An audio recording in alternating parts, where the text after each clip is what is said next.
최근 도널드 트럼프 미국 대통령은 한국 같은 부유한 국가는 방위비를 훨씬 더 많이 부담해야 한다며 한국의 주한미군 주둔비에 대한 터무니없는 추가 분담금을 요구했습니다.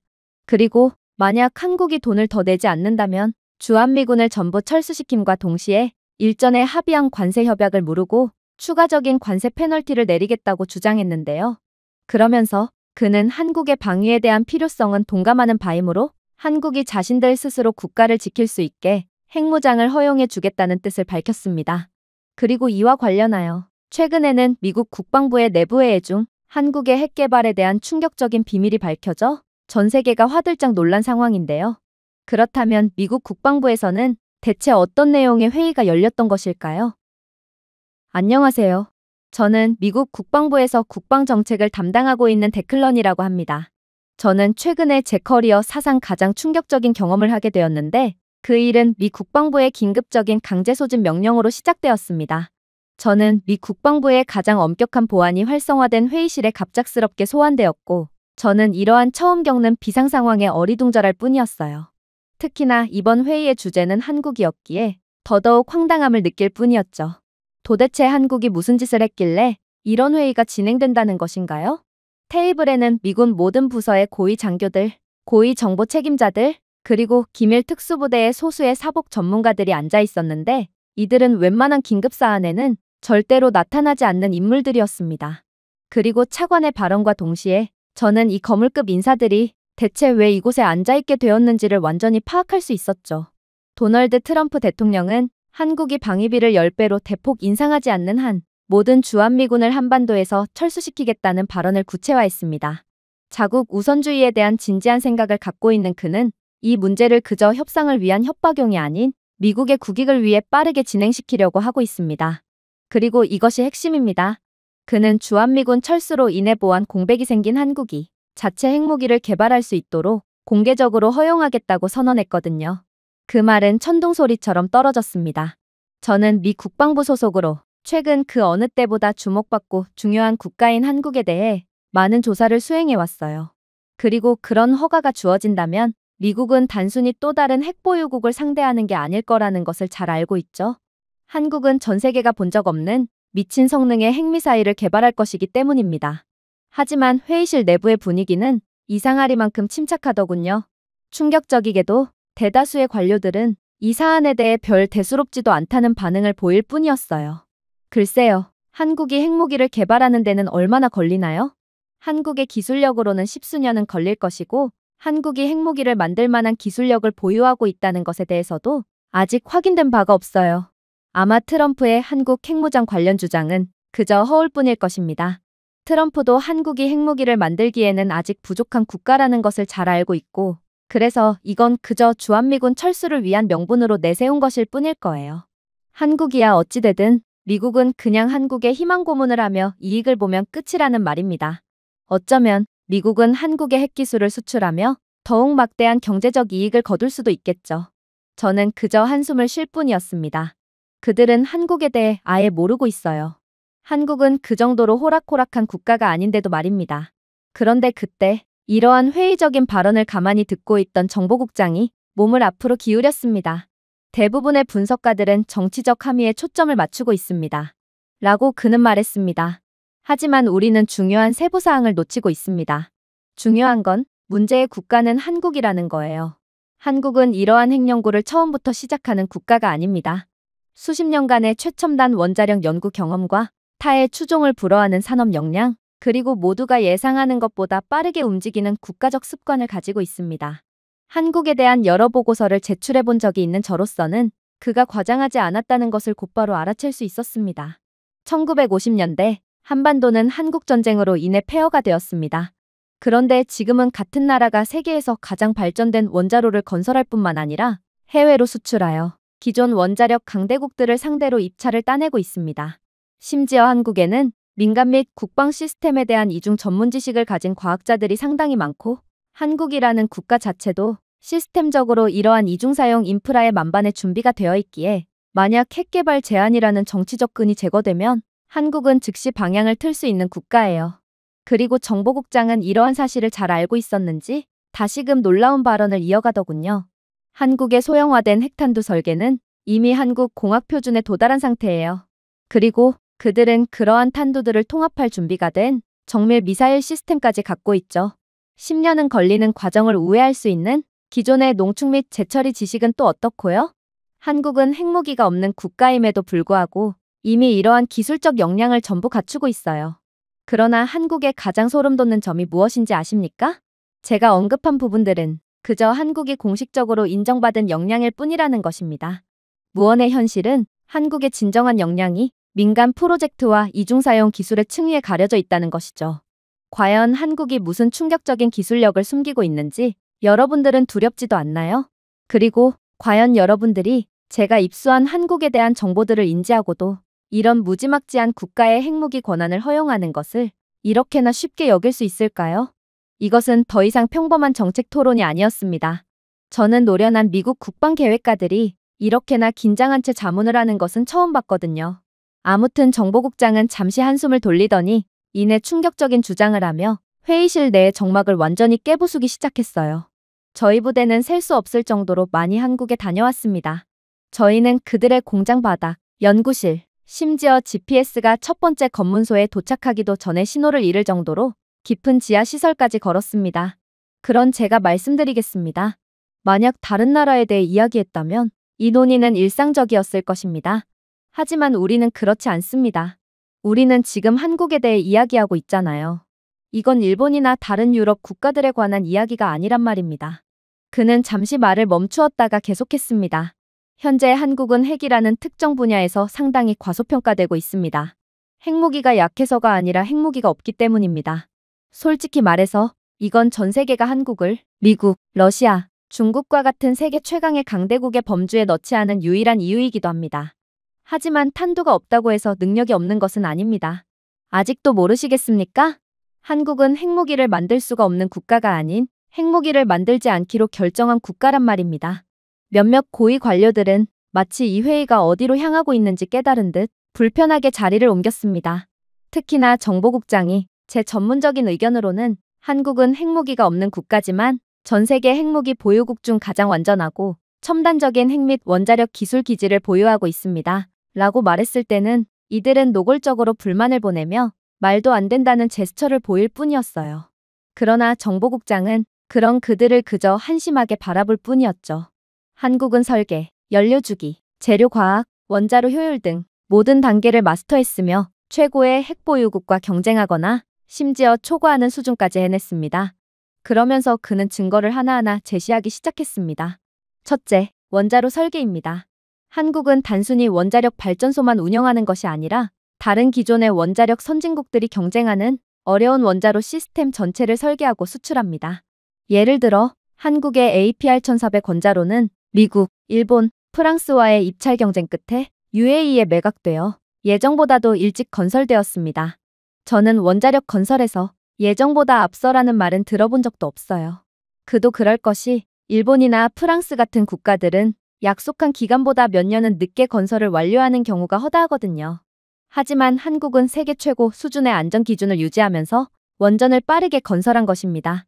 심지어 한국은 이번에 프랑스와 일본, 미국 같은 쟁쟁한 경쟁자들을 다시 한번 제치고 체코 원전 수주 사업을 따내기까지 했기에 이들의 기술은 이제 유럽 재패를 목전에 두고 있습니다. 도대체 이런 원자력 기술을 가진 국가를 보고 어떻게 핵무기를 만들어낼 기술력은 있냐는 소리를 할 수가 있단 말인가요? 둘째, 연료 기술입니다. 한국 엔지니어들은 최소한의 재구성으로 무기급 출력에 적응할 수 있는 고밀도 원자로 연료와 첨단 재처리 기술을 개발했습니다. 이건 공식적으로는 민간용이지만 다시 말하지만 한국은 이중사용에 있어서 세계에서 가장 우수한 국가입니다. 이는 언제든 전환되어 핵무기 개발에 사용될 수 있어요. 충격적이게도 이러한 한국의 기술력은 그저 조악한 수준의 프로토타입이 아니라 이미 실행 중이며 이미 입증된 산업 규모의 시스템이라는 것입니다. 이러니 한국이 핵무기가 없이도 전 세계 최고의 핵기술을 가졌다고 평가받고 있는 것이죠. 셋째, 제조 능력입니다. 한국의 부산과 울산에서는 중공업이 원자로, 터빈, 고압 시스템을 위한 정밀 가공 부품을 미군 계약업체도 주목할 정도의 속도와 품질로 생산합니다. 이러한 동일한 생산 라인은 설계 사양을 변경하여 미사일 탄두 케이스, 재진입 차량 포탄 및 기타 중요한 부품을 처음부터 재조립하지 않고도 생산할 수 있습니다. 다른 국가들은 몇 년이나 투자해야 하는 기반 시설을 한국은 이미 진작에 갖추어 놓았다는 것입니다. 하지만 가장 중요한 점은 무엇인지 아시나요? 그건 바로 한국의 인적 자본입니다. 한국의 인적 자원은 자타공인 전 세계 최고라는 사실을 모르는 분들은 없을 것입니다. 한국에서 매년 수천 명의 원자력 물리학자, 재료과학자, 항공 우주 엔지니어가 교육을 받고 있으며 이들 중 상당수는 이중활용 전문성을 갖추고 있습니다. 이들은 에너지부터 조선까지 다양한 산업 분야에서 일하고 있지만 그 기술은 무기 개발로 직결될 수 있죠. 그리고 많은 국가와 달리 한국의 인재 파이프라인은 국내적이고 자립적이며 이미 연구기관과 산업 파트너에 밀집된 네트워크에 연결되어 있기에 이런 국가를 과소평가하는 것은 그야말로 패권국인 미국의 중대한 위협을 스스로 초래하는 것과 다름이 없다는 것입니다. 정보국장은 회의실을 둘러보며 관료들의 표정을 읽었습니다. 일부는 회의적이지만 대부분 그렇지 않았습니다. 그런 다음 그는 노련한 베테랑들마저도 완전히 경악의 도가니에 빠뜨리는 주장을 해왔죠. 만약 정치적 승인이 주어진다면, 만약 오늘 한국 지도부가 핵미사일을 만들기로 결정했다면 그들은 몇 년이 아니라 몇 주 안에 배치 가능한 핵무기를 가질 수 있을 것입니다. 몇 년이 아니에요. 몇 주만이 소요될 것입니다. 모두가 할 말을 잃은 채 허공을 바라볼 뿐이었어요. 그리고 몇몇은 몇 주는 말이 안 된다며 한국은 무슨 기적의 연금술이라도 하는 거냐며 따지고 들었어요.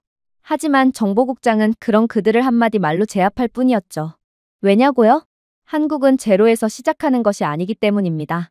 한국은 이미 농축 지식, 탄두 소형화 설계, 정밀 미사일 플랫폼, 산업 기반을 갖추고 있어 이 모든 것을 조립할 수 있습니다. 법적 장벽이 낮아지는 순간 한국은 손쉽게 핵무기를 생산해버릴 거라는 것입니다. 해외 조달도 필요하지 않아요. 긴 개발 시간도 없고 병목 현상도 없습니다. 즉, 미국이 한국에 핵권한을 준다고 해서 미국의 이익으로 작용하는 부분은 아무것도 없다는 말입니다. 미국이 이익을 보는 시나리오는 기술적으로 아직 자립이 안 되었거나 혹은 경제적 능력 등 뭔가 몇 군데가 부족한 국가를 상대로만 가능합니다. 그런 국가라면 간신히 얻은 조악한 핵무기로 어떻게든 아시아 태평양 지역을 견제할 수 있겠죠. 그리고 미국은 아무런 투자 없이도 아시아 태평양 지역에 대한 지배권을 유지하고 말이에요. 하지만 한국은 완벽한 육각형의 국가로 뭐 하나 빼놓을 데가 없는 국가예요. 심지어 몇몇 기술력의 경우에는 미국마저 능가하고 있죠. 이런 국가를 상대로는 절대로 이익을 볼 수 없어요. 한국은 아시아 태평양 지역을 견제하는 것을 넘어 오히려 말도 안 되는 핵무기를 개발한 뒤 미국 자체를 역으로 잡아삼켜버릴 거거든요. 역사적으로 봤을 때도 기술적으로 뛰어난 국가를 상대로 이익을 보는 경우는 거의 존재하지 않았어요. 이게 바로 한국의 무서운 점이라는 것입니다. 이들은 남들이 알아봐 주기를 기대하지 않고 조용히 기술력을 갈고 닦고 있었어요. 그래서인지 유독 한국을 과소평가하는 사람들이 많지만 여기에 속아 넘어가면 그대로 끝장이라는 것입니다. 삼성 장군이 얼굴을 찡그렸습니다. 아무리 그래도 몇 주라니요? 이건 미국이 감당할 수 있는 속도보다 빠릅니다. 잘못 계산하신 거 아닌가요? 바로 그거예요. 정보국장이 1초도 걸리지 않고 대답했습니다. 어느 나라도 기성 인프라, 검증된 첨단 기술 산업, 최고 수준의 엔지니어링 인재를 한 곳에 모아놓은 경우는 없습니다. 하지만 그걸 진짜로 실현해낸 한국은 최초이자 유일한 국가예요. 하지만 여전히 허세도 없고 자랑도 없고 매우 조용하게 몸을 웅크리고 있을 뿐이죠. 생각해보세요. 대부분의 핵보유국은 첫 번째 탄두를 만들기 위해 긴 사다리를 올라가야 했습니다. 그러나 한국은 이미 사다리를 만들고 보강하고 페인트까지 칠한 상태예요. 그들은 등반 허가를 기다리고 있을 뿐입니다. 그런데 트럼프가 그들에게 허가권을 주겠다고 말한 거예요. 그들이 사다리를 만들 기술력도 없는 국가라고 오판을 한 상태로 말입니다. 회의실은 이제 완전히 조용해졌습니다. 이젠 그 결정이 내려지면 한국을 막는 것은 불가능할 것이라는 것을 눈치챈 모양이었어요. 하지만 진짜 문제는 따로 있었죠. 한국의 진짜 무서운 점은 아직 시작도 안 한 상태였기 때문입니다. 정보국장은 마치 세상의 소수의 사람들만이 알고 있는 비밀의 방에 들어가려는 듯 눈을 가늘게 뜨고 앞으로 몸을 숙이며 충격적인 말을 건네오기 시작했어요. 여러분 대부분이 깨닫지 못하는 것은 한국이 이미 지구상에서 가장 진보된 원자로를 개발했다는 것입니다. 그들은 이미 기존의 원자로로도 세계를 제패했지만 한국은 절대로 멈추지 않았어요. 이들은 기존 설계에서 멈추지 않았고 대부분의 국가가 꿈꾸는 분야인 고속 증식로와 토륨 원자로, 민간 에너지 생산량과 무기 생산 능력을 모두 극대화할 수 있는 기술에 이미 뛰어든 상태거든요. 그리고 결국에는 미국조차 갖추지 못하고 있는 미친 성능의 원자로를 개발하고야 말았습니다. 그의 발언은 한국에 대한 진면모를 알고 있던 저마저도 완전히 경악의 도가니에 몰아넣기에 충분했습니다. 고속 증식기와 토륨 시스템은 쉽게 만들 수 있는 것이 아니기 때문이죠. 괜히 미국이 아직까지도 못 만든 게 아니었어요. 이건 전 세계 에너지 시장의 균형을 바꿀 수 있는 혁신적인 기술, 즉 군사용으로 전환될 경우 무기고에 전례 없는 힘을 쏟아부어주는 기술입니다. 하지만 가장 소름 돋는 부분이 무엇인지 아십니까? 라고 정보국장은 계속 말했습니다. 한국은 그것을 숨기고 있었습니다. 기술 자체가 두려워서가 아니라 국제사회로부터 과소평가받고 싶어서였습니다. 의도적으로 자신들의 국가에 대한 과소평가를 유도했다는 것입니다. 한국은 수년 동안 전 세계가 자신들을 비핵 국가의 모범이라고 생각하게 하면서 원자력 공학의 꽃을 정제하는 긴 인내의 과정을 버텨온 것이죠. 회의실 내부는 깊은 혼란에 빠졌습니다. 말도 안 돼요. 한국이 일부러 자신을 과소평가하도록 내버려 두었다는 말씀이신가요? 도대체 왜 그런 짓을 한 거죠? 그러자 정보국장은 다시금 믿기지 않는 말을 해오기 시작했어요. 이것은 그들이 국제사회 전체에 설정한 함정입니다. 평화롭고 수능적이며 순수한 비핵 국가의 이미지를 투영함으로써 이 정도 수준의 높은 능력을 가진 국가에 필연적으로 따라붙을 국제적인 감시를 피할 수 있던 것입니다. 그리고 이제 트럼프가 더 높은 국방비를 요구하고 핵승인을 지렛대로 매달면서 한국은 판을 뒤집을 수 있는 여지가 생겼습니다. 드디어 한국이 원하는 상황이 나온 것이죠. 이제 한국은 트럼프의 압박을 오히려 자신들의 이익으로 바꿀 수 있게 되었습니다. 저는 이러한 두수앞은 내다본 한국의 성견지명에 그저 소름이 돋을 뿐이었습니다. 트럼프의 논리는 분명 거래적이었어요. 한국이 더 많은 돈을 지불하도록 하거나 자신들의 핵으로 자신들의 나라를 스스로 방어하도록 내버려두는 것이었죠. 그러면서 한국이 핵을 가짐으로써 아시아 태평양 지역에 대한 미국의 주도권은 빼앗기지 않고 공짜로 모든 것을 얻어내겠다는 전략이었습니다. 하지만 그 옵션을 제공함으로써 트럼프는 자신도 모르게 한국이 오랫동안 준비해온 것을 정확히 제공하는 꼴이 되었던 것입니다. 트럼프 대통령은 그야말로 여기에 있는 모두와 정확히 똑같은 생각을 하고 있었어요. 어차피 핵무장 승인이 이루어진다고 해도 한국은 10년 이상의 연구 과정이 필요할 거라고 생각하고 있죠. 그러나 한국은 그냥 이들이 숨겨둔 시스템을 완전히 가동하기만 하면 되었어요. 첨단 원자로는 이미 설계되고 테스트된 상태이기 때문에 무기급 출력은 거의 즉시 시작될 거란 말이었습니다. 그리고 정보국장은 이내 서류 뭉치 속에 꽁꽁 숨겨져 있었던 기밀 서류를 꺼내기 시작했어요. 그리고 충격적인 정보를 공개했죠. 자, 보세요. 한국이 개발한 패스트 브리더 원자로 설계는 단순히 전력만 생산하는 것이 아닙니다. 그들은 부산물로 플루토늄을 생산하며 그것도 많은 양을 생산합니다. 이러한 한국형 설계는 매우 효율적이어서 기존의 구형 원자로와는 달리 여러 탄두의 충분한 플루토늄을 생산할 수 있어요. 핵 개발에는 필연적으로 절차라는 것이 필요하기 마련인데 한국은 이러한 재료들을 전부 갖추고 있으므로 거의 무한동력원을 개발한 셈과 다름이 없다는 거예요. 정보국장은 벙쪄있는 모두를 그저 말없이 바라보며 숨 돌릴 틈도 없이 토륨 원자로의 설계를 시작했습니다. 토륨 기반 시스템은 더 깨끗하고 효율적이며 무기 생산용으로 구성하면 또 다른 핵분열성 물질인 우라늄 233을 생산할 수 있습니다. 그러니까 미국이 토륨 원자로를 개발하기 위해 박차를 가하며 인재들을 끌어모으고 있는 거예요.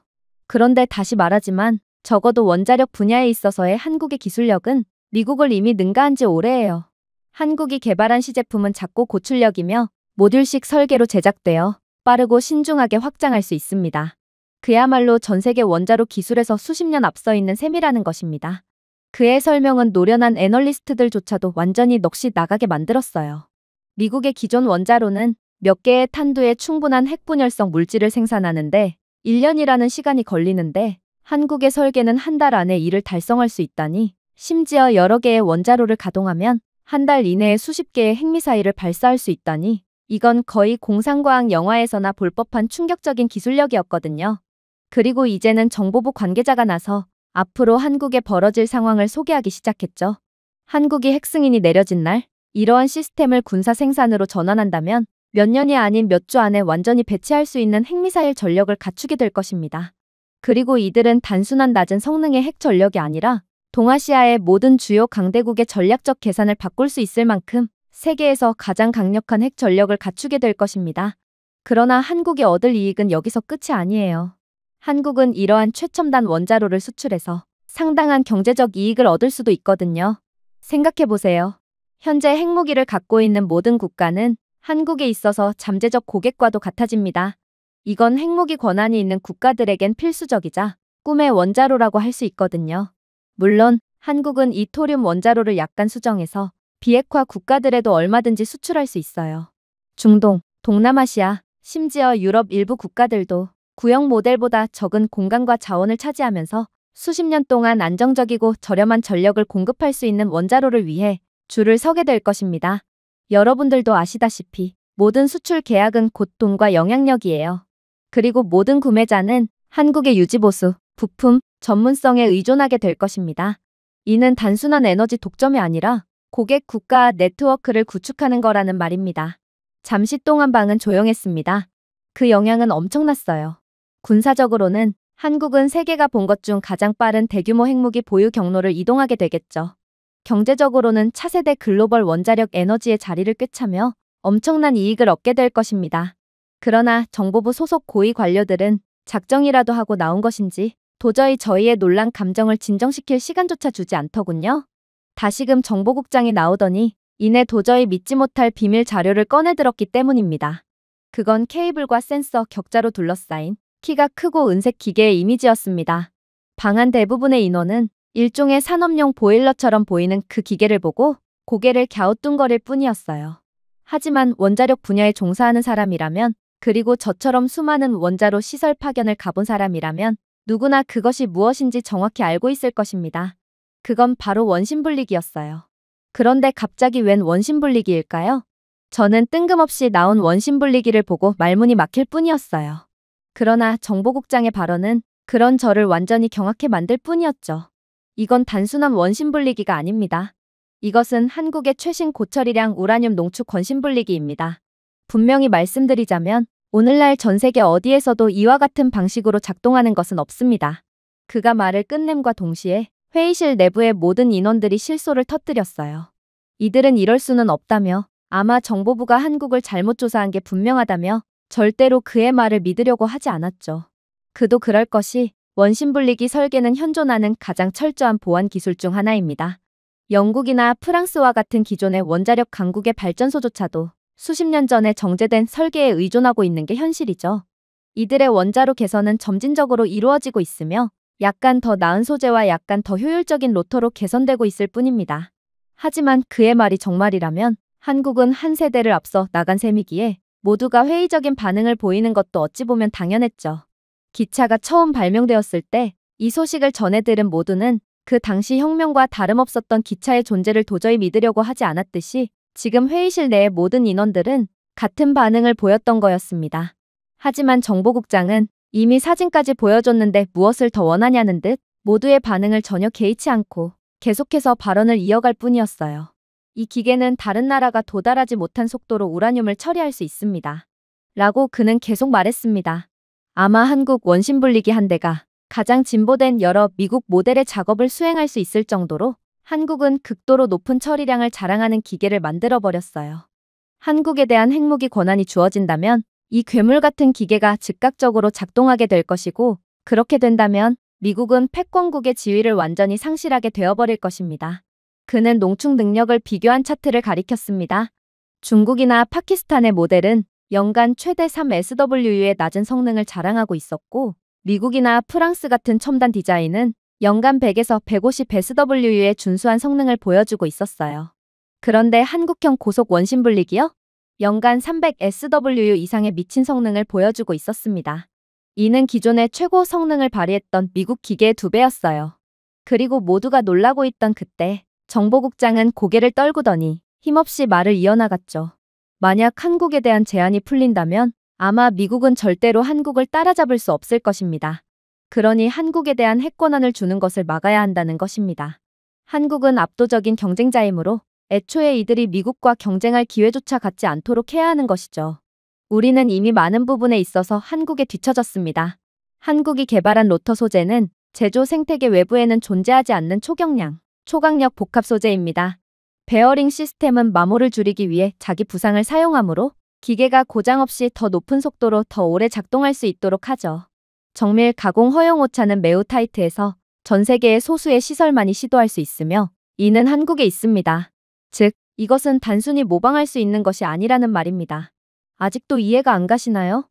한국은 단순히 핵 및 원자력 분야에 한해서만 미국을 능가한 것이 아닙니다.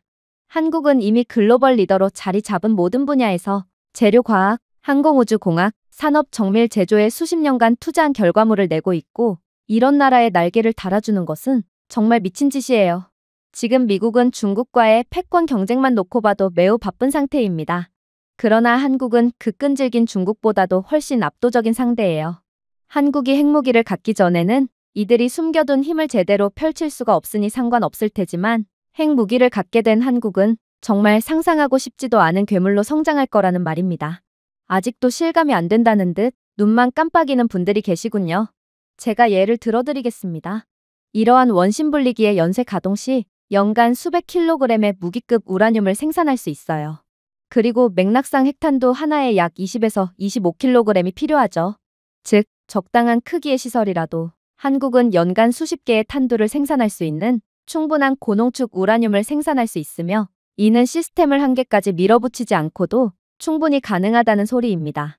그이 말에 모두가 할 말을 잃고 허공만을 바라보던 와중 백악관 관계자는 도저히 못 참겠다는 듯 책상을 쾅 치고 일어나기 시작했어요. 당신은 도대체 어느 편이라는 말입니까? 아무리 한국이라도 그렇게나 미국을 압도할 수는 없어요. 한국이 이러한 원심분리기 기술을 개발해냈다고 합시다. 이를 통해 고농축 우라늄을 생산해냈다고 하죠. 그런데 한국은 도대체 어떻게 다음 단계를 처리할 거죠? 이렇게 생산된 우라늄에 대한 특정 동위원소를 분리해야만 핵무기에 사용할 수 있게 되는데 한국은 이러한 분리 단계에 대한 기술력이 상당히 부족하기 때문에 아무리 이들이 토류 원자로를 개발하든 핵 원심분리기를 개발하든 결론적으로는 아무짝에도 쓸모가 없습니다. 그러나 결과적으로 그의 자신감은 3초 만에 완전히 곤두박질치게 됩니다. 정보국장은 마치 그의 반응을 예상이라도 했다는 듯 곧바로 새로운 서류를 보여주었거든요. 보세요. 이곳이 바로 한국이 정말 전례 없는 일을 한 곳입니다. 우리가 아는 한 한국은 우라늄 농축을 위한 실용적인 레이저 동위원소 분리 시스템을 가동한 최초이자 유일한 국가입니다. 그리고 당신이 말한 그 과정은 전부 이곳에서 가능하죠. LIS는 수십 년 동안 핵과학에서 성배 역할을 해왔습니다. 이론은 간단해요. 대규모 원심분리기 캐스케이드에서 우라늄을 회전시키는 대신 정밀하게 조정된 레이저를 사용하여 특정 동위원소를 이온화하고 분리하는 거였어요. 그렇게 분리된 우라늄은 핵무기에 직접적으로 사용할 수 있죠. 하지만 이건 말이 쉽지, 현실은 훨씬 더 어려웠습니다. 대부분의 국가는 뚜렷한 결과 없이 수십억 달러를 지출한 끝에 기술력 부족으로 인해 이러한 노력을 포기해야만 했거든요. 그런데 한국은 이미 그 단계를 뛰어넘었습니다. 라고 그는 간단히 말했습니다. 그리고 그것이 모든 것을 변화시키겠죠. 그러나 백악관 관계자는 도저히 그의 말을 믿으려고 하지 않았어요. 말도 안 돼요. 조작 자료 아닌가요? 레이저 동위원소 분리시설은 필연적으로 거대할 수밖에 없으므로 눈에 상당히 잘 띌 수밖에 없습니다.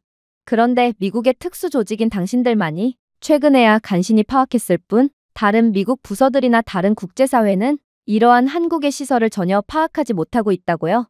이건 전부 거짓말입니다. 그러나 정보국장은 충격적인 내용을 매우 침착하게 풀어나갈 뿐이었어요. 당신의 말이 맞아요. 레이저 동위원소 분리시설은 상당히 거대하므로 특정 요구 조건이 갖춰져야 하죠. 그래서 이런 시설을 건설하려는 국가는 필연적으로 국제사회의 눈에 띌 수밖에 없습니다.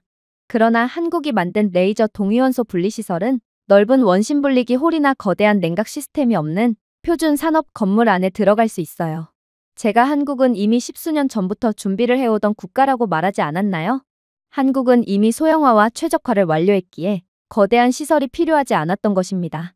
물론 이 시설은 다른 방식으로도 발견할 수 있죠. 레이저 동위원소 분리시설은 전기를 엄청나게 잡아먹으므로 우리는 비정상적인 전력 사용이 감지되는 곳을 찾으면 이러한 시설을 쉽게 찾아볼 수 있습니다. 그런데 한국이요? 한국이 만든 레이저 동위원소 분리시설은 동일한 농축 수준에서 원심분리기 캐스케이드보다 훨씬 적은 전기를 사용하여 운영 비용을 절감하고 있었어요.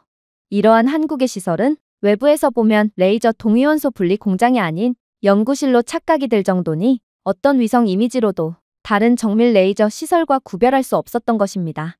이게 한국이 의도한 부분이든 아니든 한국은 정말 상상 이상의 기술력을 숨기고 있는 무지막지한 국가라는 것이죠. 그런데 트럼프 대통령은 이런 국가를 얕보고 오히려 이권을 제공해 주려고 하고 있어요. 만약 정말로 한국에 대한 핵보유 권한이 주어지는 법안이 통과된다면 트럼프 대통령은 미국의 역사책에 남아 후손 대대로 욕을 먹을 것이고 그건 트럼프를 막지 못한 우리도 마찬가지가 될 것입니다. 부끄러운 조상이 되는 것이죠. 물론 한국의 역사책에는 트럼프 대통령과 우리는 고마운 존재로 남게 될 것입니다. 그의 말에 백악관 관계자는 얼굴이 완전히 새파랗게 질린 채 숨을 헐떡거릴 뿐이었어요. 이건 말도 안 됩니다. 그렇다면 한국은 핵 개발에 필요한 모두를 전부 다 가진 상태란 말인가요? 이건 정말 믿기지가 않는군요. 현재 핵을 농축하는 대표적인 방법으로는 두 가지가 있고 한 가지만 다룰 줄 알아도 세계적인 핵강국으로 인정받고 있습니다. 그런데 미국조차 한 가지를 겨우 다룰 줄 아는 상황에 한국은 두 가지 방법 모두 전부 마스터한 상황이라고요? 이걸 어떻게 믿으라는 말입니까? 한국은 왜 구태여 두 가지 방법 모두를 개발하는 비효율적인 일을 벌인 것이죠? 먼 길을 굳이 돌아가는 바보가 대체 어디에 있단 말입니까? 이것만 봐도 당신의 주장은 전부 다 거짓말이라는 것을 알 수 있어요. 그리고 그의 말에 회의실 내부에 있던 인원들은 자기 위안이라도 삼아야겠다는 듯 백악관 관계자에게 희망의 눈빛을 보낼 뿐이었죠. 그러나 정보국장은 그러한 희망의 흐름을 완전히 차단해버릴 뿐이었습니다. 왜 한국이 구태여 두 가지 모두를 개발해버렸냐고요? 제가 말씀드렸지 않습니까? 한국은 이미 기술력이 넘치는 상황이고 전방위적으로 육각형의 기술력을 갖춘 국가라는 것을 말입니다. 맞습니다. 한국에는 하나가 아니라 두 가지의 완전히 독립적인 세계적 수준의 핵농축 방법이 있습니다. 하나만 개발에 성공해도 막강한 핵보유국으로 인정받는 게 현재의 상황이지만 한국은 그러한 한계를 뛰어넘고 두 가지 모두를 개발해버렸어요. 물론 그렇다고 해서 한국을 바보라고 말할 수는 없죠. 고철이 원심 분리기와 레이저 동위원소 분리를 병행하여 사용하게 된다면 연간 생산 능력을 2배 이상 늘릴 수 있거든요. 실질적으로 이는 한국의 가시적인 인프라를 확장하지 않고도 연간 수백 개의 탄두를 생산할 수 있는 무기급 우라늄을 충분히 확보할 수 있다는 것을 의미합니다. 이해가 되시나요? 다른 모든 핵보유국은 속도, 비용, 비밀 중 하나를 선택해야 했습니다. 그러나 한국은 선택할 필요가 없어요. 세 가지를 모두 가질 수 있는 능력을 갖추고 있거든요. 가장 빠른 생산, 가장 낮은 운영 비용, 가장 작은 가시적 발자국을 말입니다. 이는 단순한 기술적 이점이 아니라 전략적 이점입니다. 트럼프의 승인이 나게 된다면 한국은 전 세계가 반응하기 시작하기도 전에 완전한 핵무기로 확장할 수 있다는 것을 의미합니다. 이젠 정보국장의 말에 토를 다는 사람들은 아무도 없어졌습니다. 모두가 정치적 끈이 제거된 한국은 아무도 따라잡을 수 없게 될 거라는 것을 인지하게 되었죠. 그때 잠시 긴급한 통화를 받고 정신없이 회의장 밖으로 나갔던 정보부 관계자가 다시금 가쁜 숨을 몰아쉬며 회의실 내부로 들어왔습니다. 그리고 그는 얼굴이 새파랗게 질린 상태로 방금 한국이 숨기고 있던 충격적인 비밀에 대한 첩보를 받았다며 기밀 서류를 흔들어댔죠. 이건 다른 서류들과는 조금 달랐습니다. 원자로 계략도나 기술 다이어그램이 아니라 동쪽을 따라 북쪽에서 남쪽으로 이어지는 희미하고 들쭉날쭉한 산등성이의 한반도 위성 이미지였거든요. 라벨에는 간단히 태백산맥이라고 적혀 있더군요. 여러분이 반드시 아셔야 하는 것이 있습니다. 라고 그는 다급히 말했습니다. 뭔가 이상한 점 못 느끼셨나요? 한국의 무기급 핵물질을 처리하는 기술력은 둘째치고서라도 도대체 한국이 그동안 모아뒀던 핵물질은 얼마나 될 것이며 어디에 모아뒀을까요? 생각해보세요. 한국의 수십 개의 원자로는 이미 수십 년 동안 가동되고 있었습니다. 원자로 가동에 따른 핵물질의 누출은 피할 수가 없고 만약 한국의 핵무장이 허용된다면 한국은 이렇듯 수십 년 동안 모아온 핵물질들을 한꺼번에 재처리할 수 있어요. 그런데 한국이 이렇듯 모아둔 핵물질을 버렸을 리는 없고 도대체 이것들은 어디에 얼마큼 있냐는 것입니다. 그리고 저는 방금 정보사령부 본부로부터 충격적인 소식을 전해 듣게 되었습니다. 그 핵물질들은 도시나 기지가 아니라 여기 태백산맥에 모여 있거든요. 심지어 이들은 수십 년 동안 모아둔 핵물질을 그대로 보관하고 있었기에 이곳 태백산맥의 비밀기지가 공개됨과 동시에 한국은 순식간에 미국을 넘어설 핵무기 강대국으로 올라설 수밖에 없게 됩니다. 저는 태백산맥에 대해 아주 잘 알고 있어요. 파견 때문에 직접 가본 적도 있죠. 그리고 저는 태백산맥에서 연이어 감탄사를 연발할 뿐이었습니다. 태백산맥은 그저 평범한 고지대가 아니었거든요. 가파른 능선과 깊은 계곡, 고해상도 위성도 캐노피를 뚫는데 어려움을 겪을 정도로 울창한 숲 등 그야말로 자연이 만든 요새였어요. 이곳은 겨울에는 눈에 묻히고 여름에는 안개에 덮입니다. 도로는 드물고 존재하는 도로는 지형을 관통하듯 꼬여 있기에 무언가를 숨겨야 한다면 이곳만큼 적합한 곳도 없어 보였어요. 그리고 회의실의 고위 관계자들이 도대체 한국이 원자로 근처가 아닌 태백산맥을 선택한 이유가 무엇이냐며 질문 공세를 건네자 정보부 관계자는 놀라운 대답을 해오기 시작하더군요. 접근 통제 때문입니다. 이 산들은 진입 지점이 제한되어 있으며 이 모든 것을 마음대로 모니터링하거나 차단할 수 있어요. 자연방어도 아주 좋은 이유죠. 태백산맥은 경사가 매우 가파르고 암석이 상당히 단단해서 공중에서 정밀 타격을 해도 깊은 곳에 묻힌 물체에 도달하기 어렵습니다. 만약 북한이나 중국 같은 적대국들이 태백산맥에 묻혀있는 비밀을 파악하게 된다고 해도 그냥 강 건너 불구경할 수밖에 없죠. 은폐의 이유도 있어요. 태백산맥 지형의 열 패턴이 너무 불규칙하여 지하활동의 열 신호가 배경소음에 섞여들거든요. 그래서 저희는 이러한 한국이 숨기고 있는 핵물질을 수십 년간 찾아다녔지만 이제 와서야 겨우 발견한 것입니다. 아니, 발견도 아니죠. 그저 태백산맥에 매장되어 있을 거라고 추측하는 것이죠. 그의 말이 끝나자마자 미국 원자력 연구소 소장이 도저히 이해가 안 간다는 표정을 지으며 그 자리에서 벌떡 일어났어요. 그건 불가능합니다.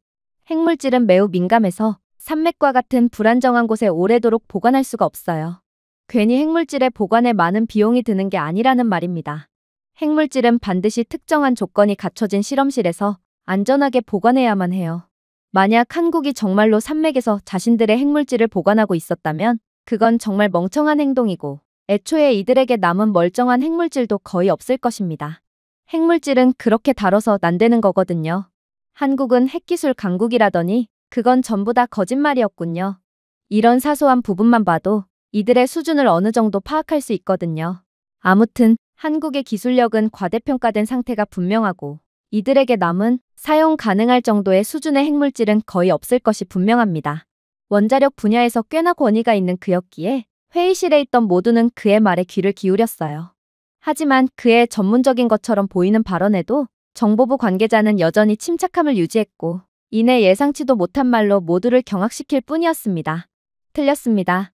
저희 본부도 처음에는 그렇게 생각했었죠. 하지만 한국의 행동에는 항상 그럴 만한 이유가 존재합니다. 태백산맥은 전 세계에서 가장 강력한 지질학적 안정성을 갖춘 곳입니다. 단층이 많은 지역과 달리 태백산맥은 지진으로부터 조용하죠. 따라서 이곳은 수십 년 동안 안전하고 방해받지 않는 격리가 필요한 고농축 우라늄과 플루토늄과 같은 고감도 물질을 저장하는 데 이상적이라는 것입니다.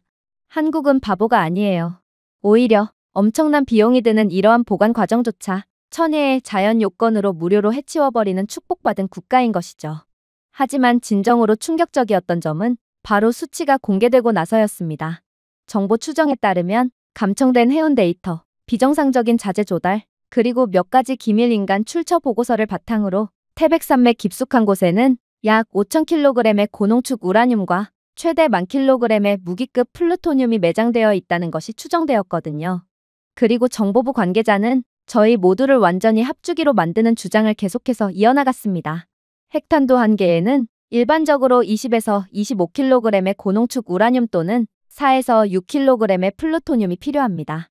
이 비율에서 한국의 비축 의심 물질은 우라늄에서 최대 200개의 탄두와 플루토늄에서 1600에서 2500개의 탄두를 생산할 수 있습니다. 정말 충격적인 수치죠. 비록 그 범위의 하한선을 가정하더라도 한국은 총탄두수에서 미국을 능가할 위치에 놓이게 될 거라는 말입니다. 저는 그저 할 말을 잃고 말았습니다. 도대체 한국은 어디까지 준비를 해놓았다는 말인가요? 그때 핵 전문가인 소장이 다시금 열변을 토하기 시작했어요. 뭐라고요? 이건 문제가 심각하군요. 이게 사실이라면 당장 한국에 대한 제재를 가해야 합니다. 한국이 자신들이 모아둔 핵물질을 다른 문제 국가들에게 판매하기라도 한다면 그건 2차적으로 막대한 문제가 발생할 수 있거든요. 한국은 그런 막대한 양의 핵물질을 감당할 수 있는 국가가 아니에요. 사실 저는 그의 말에 메스꺼움마저 느꼈습니다.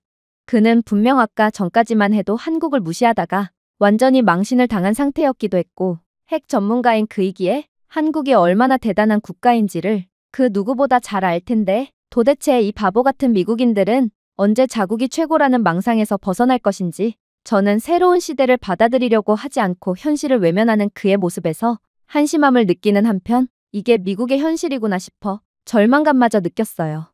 그리고 그러한 감정은 정보부 관계자 또한 함께 느꼈는지 그저 한숨을 내쉬며 대답을 이어갈 뿐이었죠. 맞습니다.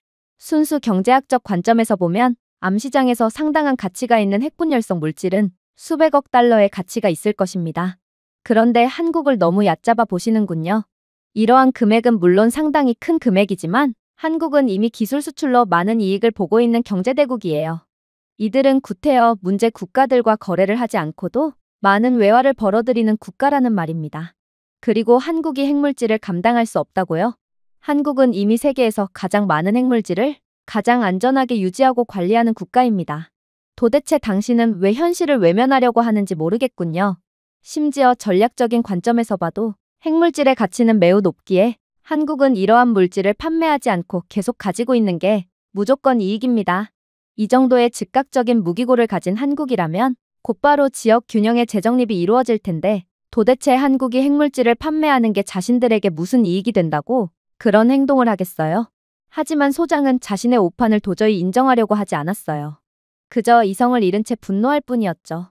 당신은 미국인임에도 왜 한국 편만 드는 거죠? 미국은 앞으로도 그리고 영원히 패권국으로 남을 것입니다. 한국이 예상보다 훨씬 빠르게 또 강력한 핵무기를 만들어내려고 해도 상관없어요. 어떻게든 한국에 대한 날조 기사를 내보내고 제재를 가하며 만약 한국이 제재에 응하지 않을 시 이들의 핵물질이 모여있는 태백산맥을 핵미사일로 파괴해버리면 되는데 도대체 뭐가 그리 두렵다는 말인가요? 미국은 전통적으로 2인자를 전부 파괴해왔습니다. 만약 한국이 미국을 넘어설 기미를 보인다면 미국은 이번에도 어김없이 한국을 파괴해버리면 된다는 겁니다. 그러나 정보부 관계자는 그저 고개를 가로저으며 놀라운 반박을 해올 뿐이었죠. 핵무기로 태백산맥을 타격하겠다고요? 안타깝지만 그건 불가능합니다. 이건 설계된 시설이에요. 한국은 북한이나 중국의 공격 등 모든 유사시의 상황을 대비하여 이 시설을 꽁꽁 숨겨놓았다는 말입니다. 당연히 한국은 북한과 중국의 핵무기를 통한 공격조차 가정하여 이미 대비해둔 상황이에요. 태백산맥 아래에 묻혀있는 핵물질은 너무 깊이 묻혀 있어서 직접적인 핵공격으로도 파괴할 수 없어요. 태백산맥 특유의 험한 환경에 더해 주변 암석이 그들을 보호할 거거든요. 그리고 애초에 핵물질의 정확한 좌표도 모르는데 그 길고 긴 태백산맥을 전부 다 때려 부수려고 하는 건가요? 이 태백산맥의 지상에는 등산로, 불교사원, 소규모 광산 작업장으로 점철되어 있습니다. 한편 지하에서는 핵물질을 보관해둔 별도의 연구소가 냉각 및 유지 관리를 지속하고 있는 것으로 추정되죠. 그런데 이렇듯 민간 시설과 완벽하게 조화를 이루고 있는 장소를 어떻게 정확한 좌표를 통해 타격할 수가 있단 말인가요? 그리고 한국을 먼저 핵미사일로 공격할 경우 그 어느 국가가 되었든 즉각적인 보복에 직면할 수 있습니다. 한국은 몇 주 안에 핵미사일을 대거 보유할 수 있으므로 그 전에 전쟁을 끝내지 않는다면 상대 국가는 향후 수백 년간 인간이 살아갈 수 없는 황무지로 초토화되고 말 거라는 말입니다.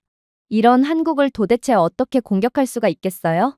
전 세계가 동시에 한국에 덤벼도 만약 한국을 몇 주 안에 끝내지 못한다면 지구상에는 한국 외엔 아무것도 안 남게 되어버릴 것이란 말입니다. 소장은 그제야 정신을 차렸는지 몸을 바들바들 떨면서도 결국 자리에 풀썩 주저앉고 말았어요. 그러면서 그는 정신 나간 사람처럼 혼잣말을 짓거릴 뿐이었죠. 이럴 수가. 아니, 이건 불법이 분명해. 한국은 핵보유국도 아닌데 어떻게 이렇게나 많은 핵물질과 높은 핵기술을 보유할 수가 있는 거지? 한국은 분명 불법적인 경로로 몰래 이러한 재료들을 모아뒀을 거야. 하지만 정보국 관계자는 그런 소장을 딱하다는 눈빛으로 쳐다볼 뿐이었고 이내 혀를 끌끌 차며 그의 희망을 완전히 짓밟아버렸어요. 글쎄요. 한국의 행보에 불법의 소지가 단 한 가지라도 있었다면 미국이 먼저 나서 한국을 가만두지 않았겠죠. 이건 한국의 핵기술을 견제할 좋은 명분이니까 말입니다. 하지만 한국은 천재 국가예요. 한국인들은 세계에서 IQ가 가장 높은 똑똑한 사람들이고 이러한 똑똑한 두뇌를 바탕으로 한국은 정보 전문가들이 회색지대라고 부르는 것, 즉 허용되는 것과 금지되는 것 사이의 공간을 잘 알고 그것을 이용해 왔다는 것입니다. 조약을 무시하고 핵무기를 추구해서 국제 제재를 받고 있는 다른 국가들과 달리 한국은 구태여 위험을 감수할 필요가 없었습니다. 원자로, 농축 실험실, 재처리 시설 등 한국이 건설한 모든 것에는 정당한 민간 목적이 있었거든요. 건덕지가 잡힐 일이 전혀 없었다는 것입니다. 모든 한국인 엔지니어와 과학자는 국제적으로 통용되는 업무의 이유를 지적할 수 있었고, 한국은 항상 반에서 최상위권에 있는 완벽한 학생의 역할을 했으며 아무튼 규칙을 어기지 않았습니다. 이렇듯 한국이 엄청난 강대국으로 부상하고 있었음에도 미국과 국제사회는 이에 대해 아무것도 모르고 있던 것도 이와 비슷한 이유예요. 한국은 원자력의 특성을 이용해서 고의적으로 자신들의 힘을 감춰왔거든요. 원자력 기술의 장점이자 단점은 바로 이러한 기술을 가진 국가가 원자력을 멋대로 써도 다른 국가들이 즉각적으로 눈치채기가 힘들다는 것인데, 이는 바꿔 말하면 세계 최강의 원자력 기술을 가진 국가는 결국 전 세계의 눈을 피할 수 있다는 뜻이거든요. 다행히도 원자력 강국은 거의 다 핵보유국이기 때문에 남몰래 불법적으로 핵무기를 개발한다거나 하는 일들은 일어나지 않고 있지만, 문제는 원자력 강국이면서 핵을 보유하고 있지는 않은 한국이라는 특수한 경우입니다. 한국은 이러한 특이한 경우에 속하기 때문에 놀랄 만큼 국제사회의 주목과 경계, 그리고 의심의 시선을 덜 받을 수 있었습니다. 그러므로 만약 한국이 숨기려고 마음만 먹었다면 자신들이 가진 원자력 기술을 몰래 핵 개발에 사용했어도 이를 알 수 있는 방법이 하나도 없다는 것이죠. 저희 정보사에서 계산을 해봤을 때 만약 한국이 사용 후 핵연료의 일부를 비밀리에 군사적 용도로 전용했다면 한국의 최고 수준의 핵 과학자들에 의해 비밀리에 개발된 정교한 기술들은 국제원자력기구에 의해 탐지되지 않고 무기급 플루토늄을 추출할 수 있었을 겁니다. 그리고 매년 100개가량의 핵무기를 추가로 개발하기에 충분한 약 400kg의 플루토늄이 비밀리에 재처리되었다고 추측할 수 있죠. 태백산맥 아래에 100개가량의 핵미사일이 발사를 기다리고 있을 수도 있다니 이건 정말 생각만 해도 소름이 돋지 않나요? 물론 모범국가인 한국이 그런 행동을 했을 가능성은 거의 없지만 아무튼 이러니 그 누구도 한국에 감히 까불 수 없는 것입니다. 지금과 같은 21세기에서 기술 강국이란 사실상 무슨 짓을 해도 제재하기가 거의 불가능하다는 것을 뜻하거든요. 소장은 이제 완전히 기가 죽어 눈에 눈물마저 고였습니다. 어쩌면 그는 최신 기술의 선두에 있는 입장답게 이러한 한국의 저력을 이미 알고 있었을지도 몰라요. 하지만 그저 인정하고 싶지 않았겠죠. 패권국 미국에서 미국인으로서 살면서 평생을 자부심 있게 살아왔는데 하루아침에 한참 미치라고 봤던 한국의 패권을 빼앗기다니 이건 현실을 부정하기에 충분할 정도로 충격적인 상황이었거든요. 저는 이러한 상황에 절망감을 느끼면서도 한편으로는 한국은 도대체 뭐하는 국가인가 싶어 존경심이 들기도 했어요. 생각해보세요.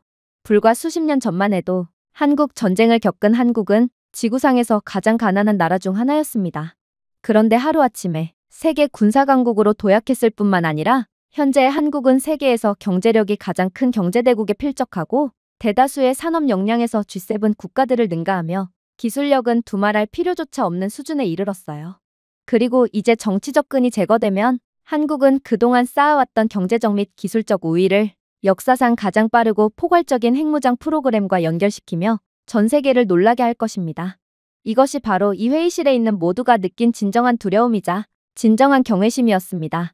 그리고 그 순간이 오면 전 세계는 호랑이가 단순히 살아남은 것이 아니라 정글에서 가장 기술적으로 발전한 포식자가 되었다는 사실을 알게 될 것입니다. 그리고 한국이 송곳니를 드러내기로 결정한다면 지구상의 그 어떤 것도 호랑이를 막을 수 없을 것입니다. 그렇게 정보부의 발표가 끝나자 이제는 미 국방부 차관이 나섰어요. 그리고 그는 어두운 표정으로 발표를 시작했죠. 솔직히 제가 나서는 일이 없었으면 좋겠다고 생각했습니다. 결국 한국은 핵무기를 갖는데 상당한 시간이 걸리게 되거나 혹은 아무튼 미국만이 이익을 보는 상황을 기대하고 있었어요. 하지만 한국은 우리가 생각했던 것보다 훨씬 빠르게 그리고 완벽한 핵무기를 만들어내고 말 거라니 정말 좌절스럽군요. 정말로 이들이 자신들이 가지고 있던 기존의 방산 기술력을 통해 핵무기를 어떻게 응용하게 될지를 고려한다면 한국은 세계에서 가장 두려운 국가로 재탄생하게 될 거라는 것을 쉽게 알 수 있을 것입니다.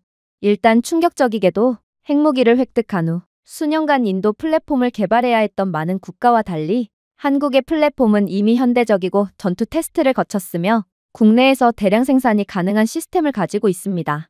즉, 한국은 탄두가 준비되는 순간 재설계 없이, 지체 없이, 외부 의존 없이 미사일, 전투기 또는 잠수함에 곧바로 장착할 수 있다는 것입니다.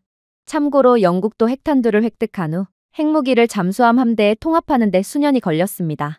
그런데 한국은 이러한 지연을 완전히 건너뛸 수 있다는 것입니다. 자, 한국은 이러한 완벽한 통합 능력을 통해 도대체 어떤 나비 효과를 만들어낼까요? 가장 먼저 핵무기를 기어코 만들어낸 한국을 견제하기 위해 혹은 한국이 만든 핵미사일을 없애기 위해 중국이나 북한이 한국의 핵미사일을 보관하는 시설에 핵 공격을 가할 경우를 가정해 봅시다. 하지만 한국은 이미 한국형 미사일 방어 시스템을 갖춘 국가입니다. 북한과 중국의 핵 요격 공격은 당연히 곧바로 무력화되고 말 것입니다. 고고도 요격을 위한 LSAM, 중거리 방어를 위한 KMSAM, 그리고 근거리 요격을 위한 PAC-3로 구성된 한국의 다층 방패는 조금의 실수도 없이 그러한 중국이나 북한의 미사일을 무력화할 수 있거든요. 이는 미사일 방어가 훨씬 덜 발달된 중국이나 파키스탄과 같은 국가에 비해 매우 중요한 이점입니다. 한국의 핵 능력이 활성화된다면 KAMD는 보복뿐만 아니라 많은 기존 핵 보유국들도 감히 장담할 수 없는 적의 핵 공격을 완전히 무력화시킬 거거든요. 자, 그렇다면 이젠 한국 차례입니다. 한국은 반드시 보복을 통해 선제 공격을 가했던 국가를 묵사발 내버리겠죠.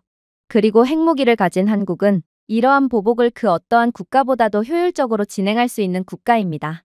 왜냐하면 한국은 세계 최고 수준의 미사일 강국이거든요.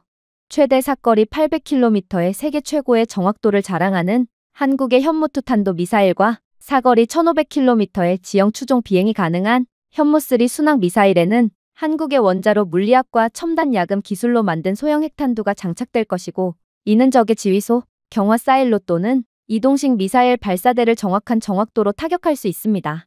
즉, 기존의 무기체계의 핵무기를 통합한 한국은 적의 도시를 파괴하는 재앙을 선사하는 수준이 아니라 아예 분쟁 자체를 영원히 종식시키는 참수 공격으로 적국 영토의 모든 것을 가루로 만들어버릴 거라는 것입니다. 하지만 더욱 소름 돋는 점은 따로 있어요. 한국은 육해공 전력이 모두 세계 최강의 수준이고 이들의 재래식 무기가 우수한 만큼 핵 능력이 추가되었을 때의 시너지는 상상을 초월할 거거든요. 예를 들면 한국의 KF-21 보람의 스텔스 전투기는 이미 모듈식 무기 베이, AESA 레이더, AI 지원 표적화 및 첨단 전자전 능력을 통합하고 있는 세계 최고의 전투기 중 하나입니다. 그런데 이러한 KF-21은 핵탄두 소형화를 통해 스텔스 기술로 탐지 없이 적 영역 깊숙한 곳에서 저수율 전술핵 공격을 수행할 수 있습니다. 예를 들어 저희 본부에서 시뮬레이션 해본 결과 KF-21 편대는 중국의 동쪽 방공망을 뚫고 들어간 뒤 핵 탑재체로 중국의 전략 레이더 허브를 전부 무력화한 후 손실 없이 복귀할 수 있었습니다. 이렇게 하면 중국의 해안 미사일 여단 전체가 실명되어 한국은 최소한의 저항으로 재래식 또는 핵 공격을 후속할 수 있습니다. 그야말로 중국은 투명 인간에게 공격당하며 숨이 멎게 되는 꼴이죠. 안타깝지만 바다에서도 비슷한 양상이 펼쳐질 것입니다. 한국의 KSS-3 잠수함은 현무보 잠수함 발사탄도미사일을 발사할 수 있게 되거든요. 혹여나 적의 1차 타격으로 지상 발사대가 파괴되더라도 침수된 KSS-3 잠수함은 공개되지 않은 위치에서 핵공격으로 보복할 수 있습니다. 이게 바로 핵탄두가 장착된 SLBM의 2차 타격 능력의 무서움인 것입니다. 자, 이런 국가에 감히 선제 공격을 할 만큼 용기가 있는 국가가 있을까요? KAMD가 생존을 보장하고 현무 미사일이 신속한 정밀 타격을 제공하며 KF-21이 전술 핵공격을 위해 깊숙이 침투하고 KSS-3 잠수함이 보복을 보장함으로써 한국은 핵무기를 활성화하는 즉시 육상, 공중, 해상의 완전 통합 핵삼합체를 발사할 것입니다. 그야말로 눈 깜짝할 새에 국가 하나가 사라지게 되는 것이죠. 북한이요? 북한에 대한 모든 공격 자산은 10분 이내에 파괴될 것이고 북한도 이를 잘 알고 있기에 이들의 핵 위협은 아예 무의미해질 것입니다. 중국에 대한 주요 해군기지, 미사일 여단, 지휘부는 반격을 조직하기도 전에 제거될 거예요. 중국조차 한국의 찍소리도 못하게 된다는 것입니다. 역사상 이렇게 짧은 기간 안에 완전한 스펙트럼의 핵 능력을 달성한 국가는 없었습니다. 그러나 한국은 그걸 해낸 것이죠. 다른 국가들은 신뢰할 수 있는 핵전력의 각 구성 요소를 구축하는 데 수십 년, 수십억 달러를 투자하고 있지만 한국의 부품은 이미 가동 중입니다. 즉, 한국이 핵 생산을 시작하는 날은 정밀도와 생존 가능성 면에서 많은 오래된 핵보유국을 제치고 지구상에서 가장 강력한 군사국가 중 하나가 탄생하는 날이라는 것입니다. 이제는 감히 입을 열고자 하는 사람은 단 한 명도 없었습니다. 더 이상의 경악도 없었죠.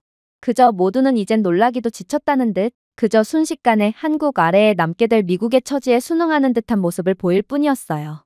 그리고 차관은 그런 관료들을 안타깝다는 듯 바라보더니 이내 결정적인 후속타를 날리기 시작했죠. 자, 이제 한국은 확실한 억지력을 얻게 되었다는 것을 잘 아셨을 것입니다. 중국은 더 이상 한국을 압박할 수가 없어요. 중국이 바다를 봉쇄하며 한국을 압박하려 한다면 핵무장한 한국은 탄도 미사일 잠수함을 공개되지 않은 위치에 배치하여 대응할 수 있고 이 잠수함의 상하이나 베이징을 타격할 수 있는 핵 SLBM이 탑재되어 있다는 힌트만 있어도 중국은 물러설 수밖에 없거든요. 북한에 대한 효과는 더욱 즉각적이죠. 북한의 서울에 대한 포격 위협은 재래식 전쟁의 장기화가 아니라 북한의 지도부 벙커에 정밀 핵 공격을 가할 수 있는 신뢰할 수 있는 기술력으로 인해 완전히 침묵하게 될 것입니다. 그야말로 북한은 한국을 향해 미사일은커녕 쓰레기 하나조차도 함부로 던질 수 없다는 것입니다. 하지만 외교 관계에서 한국이 얻을 대접은 이 모든 것들을 초월합니다. 역사에 따르면 핵보유국은 외교에서 다르게 취급되거든요. 한국은 일단 이 클럽에 가입하자마자 반구 전체의 힘의 균형을 좌우할 수 있는 국가가 됩니다. 향후 미국과의 무역 협상에서요. 미국은 더 이상 한국에 대한 반도체나 전기차에 대한 관세 압박을 할 수가 없게 됩니다. 한국은 이제 미국의 군사적 협력 관계가 동등함 사이에 있음을 미묘하게 상기시키며 미국을 포함한 불공정한 관세를 들이미는 모든 국가를 역으로 압박할 수 있게 되거든요. 그럼에도 과연 미국이 한국을 향해 관세 압박을 펼칠 수 있을까요? 이미 힘의 균형추는 한국 쪽으로 완전히 넘어갔는데도 말이에요. 중국과의 회담은 더욱 노골적이죠. 중국은 한국과의 회담을 진행할 때마다 사드 배치나 해상 경계와 같은 문제를 걸고 넘어지며 강압적인 태도를 취하는 것으로 유명합니다. 그러나 한국이 핵무력으로 반격할 수 있을 때 그 위협이 소리내어 말해졌는지 여부에 관계없이 그 목소리는 자동으로 더 큰 비중을 차지하게 됩니다. 아마 한국 대통령이 중국 주석 앞에 앉아 책상 위에 거만하게 발을 올려도 중국 측은 아무 화도 못 내고 무력하게 지켜보고만 있어야 할 것입니다. 하지만 진정한 하이라이트는 따로 있어요. 그건 바로 한국의 경제력이 어떤 식으로 상승할 것인지에 관한 것이죠. 놀라지 마세요. 한국은 이 부분에서 가장 큰 수혜를 입을 거거든요. 핵무기는 국경을 보호할 뿐만 아니라 시장을 보호합니다. 투자자들은 안정성을 중시하며 신뢰할 수 있는 핵 억지력은 한국으로 하여금 엄청난 신뢰도를 주거든요. 한국은 북한의 존재 때문에 안 그래도 안정성 면에서 과소평가받는 국가였습니다. 그런데 이러한 리스크를 핵 한 번에 완벽하게 해결된 한국은 그야말로 날개가 돋친 듯 엄청난 외화 투자를 받게 될 것입니다.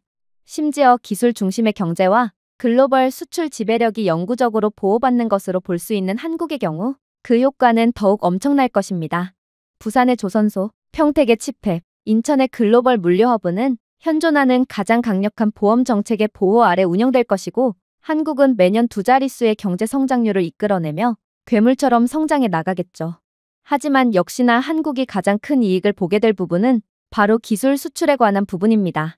한국은 핵무기를 기존에 가지고 있던 자신들의 강력한 방산 기술력과 결합하여 그 파괴력을 200% 활용했다면 이번에는 자신들이 이전에 갖고 있던 기술 산업에 대한 우위를 이용해서 이 부분도 200%의 시너지를 내며 큰 경제적 이익을 창출할 거거든요. 핵보유국이 되는 것은 단순히 탄두에 관한 것이 아니라 그 뒤에 숨겨진 엔지니어링 업적에 관한 것입니다. 한국은 고속증식로, 토륨 사이클, 첨단 농축 방법을 능숙하게 구사할 수 있는 국가고 이러한 사실은 직접적인 이익뿐만 아니라 간접적인 이익으로도 작용하죠. 프랑스를 좀 보세요.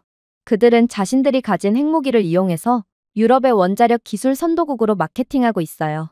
한국도 이와 같이 핵보유국 지위를 이용해 전 세계의 고급 방위 시스템을 판매할 수 있을 것입니다. KF-21 전투기, K2 전차, K9 자주포 등 한국산 무기들은 이미 전 세계로부터의 강력한 신뢰를 받고 있지만 핵무기를 가지게 된 한국은 이를 더욱 효과적으로 판매할 수 있겠죠.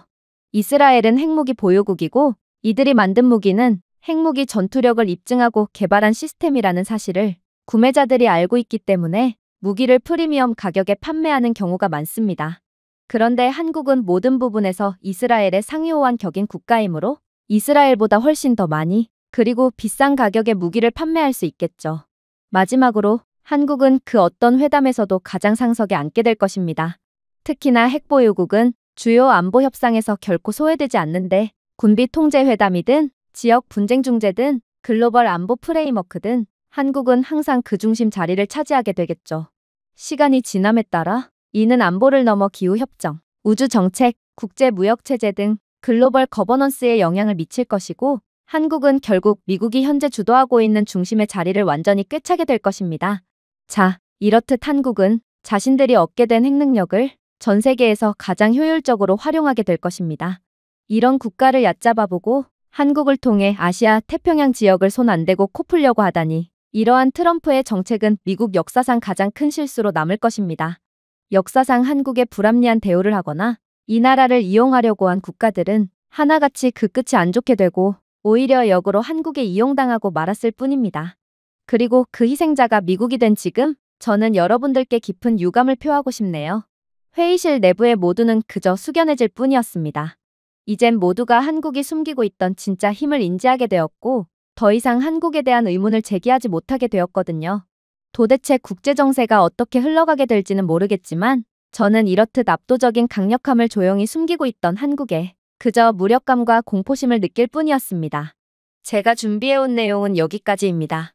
끝까지 시청해주셔서 진심으로 감사드리며 여러분들의 구독과 좋아요, 알림 설정은 영상 제작에 큰 힘이 됩니다. 이상 세모튜브였습니다.